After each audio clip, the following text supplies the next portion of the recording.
Hello friends, welcome to our next video. Today we are continuing the topic of plant breeding.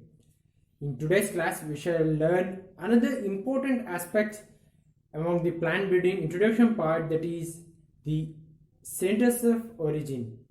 Let's see one by one. Before that, please do follow me on my Instagram account Time to Be Intellectual and Facebook, and please do subscribe to this channel and click on the bell icon to get notifications whenever I upload the videos.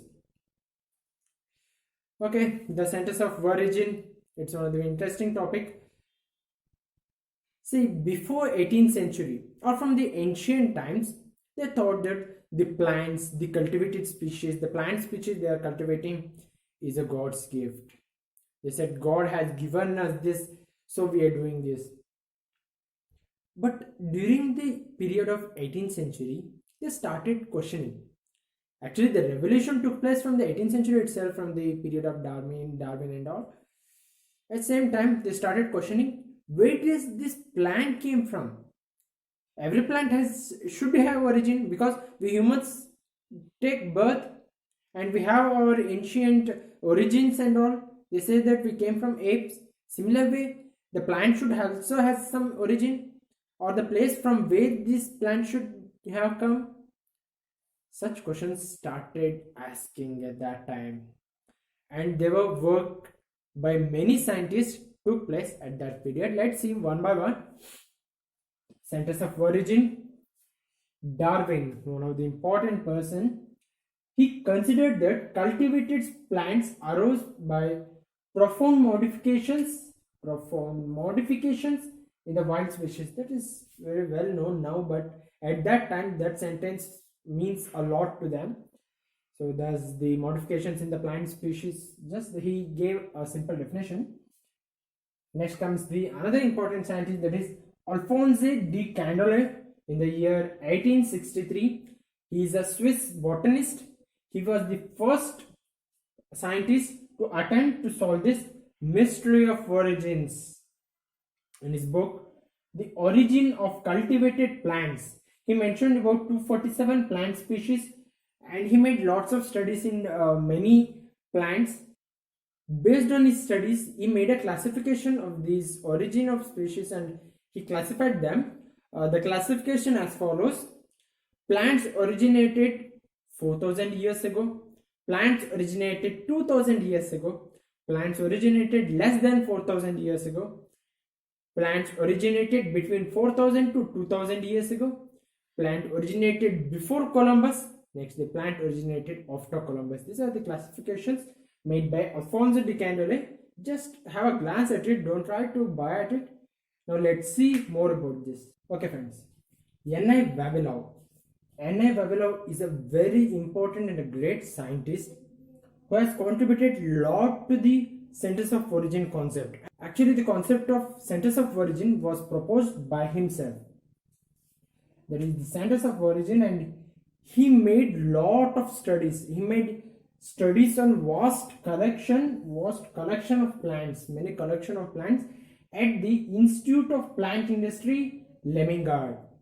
In this place he was working, and he made a lot of studies on lot of collection of plants by Vavilov.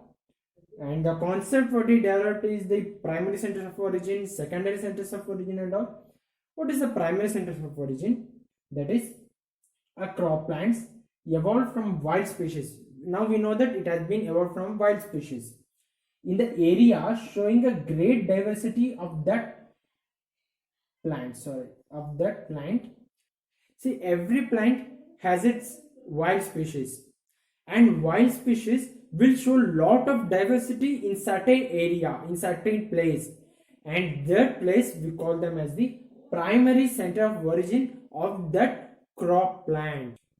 Okay friends, now we know what is the primary center of origin. From the primary centers, the wild species, they started to move from one place to another, either with the help of an animal or a man itself. They move from one place to another, and in that place, in the moved place, they do better, and the more diversity is also observed there. But they are not the primary centers. then we call them such places as the secondary centers. So let's see the definition. There are certain areas where some crops exhibit maximum diversity. It has a maximum diversity of forms, but this may not be the center of origin for that particular crop. Such centers are known as secondary centers of origin.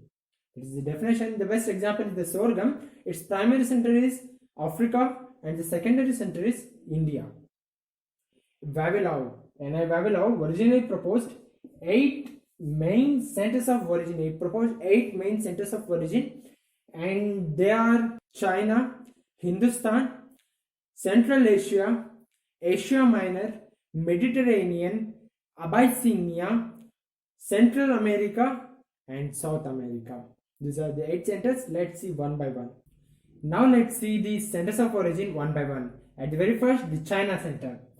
China center, it consists of the mountainous regions of central and western China and neighboring lowlands. Central and western China with neighboring lowlands, and it is the largest and oldest independent center.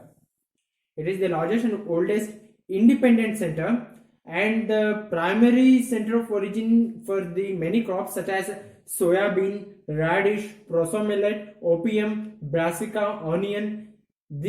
For these crops, China is the primary center of origin. Next comes the Hindustan center of origin. Let's see what are the parts it includes. It includes Burma, Assam, Malaya, Java, Borneo, Sumatra, and Philippines. But it excludes northwestern frontier provinces, that is Pakistan, the western, those Rajasthan part and all. It excludes that part. Remaining India, Burma, Assam, and those northeastern parts are included in the Hindustan center of origin. And Hindustan center of origin is primary center for many crops such as rice, cucumber, red gram, chickpea, cowpea, green gram, coconut, turmeric, radish, noble canes, cotton, that is Gossypium arboreum, and hemp. It is the primary center of origin for these crops. Okay friends, next comes the Central Asia. Central Asia center of origin includes northwest India, that is Rajasthan, Punjab part and all of Afghanistan, complete Afghanistan, and the Soviet Republic of Tajikistan and Tian Shan. These are the places, some countries and all. For the reference, you can look into the maps. And this Central Asia center of origin is also called as Afghanistan center of origin. Afghanistan center of origin, and it is the primary center of origin for the crops like wheat, pea, broad bean, green gram, sesame, safflower, cotton, that is Gossypium herbaceum, onion, garlic, and the secondary center of origin for the crops like rye. This is the importance of the Central Asia center of origin. By this friends, I end this video, and this is not the end. It continues in the next video. To cut off the length of the video, I have made 2 separate videos. So please do like, share and comment, and wait for the next video to complete this center of origin concept.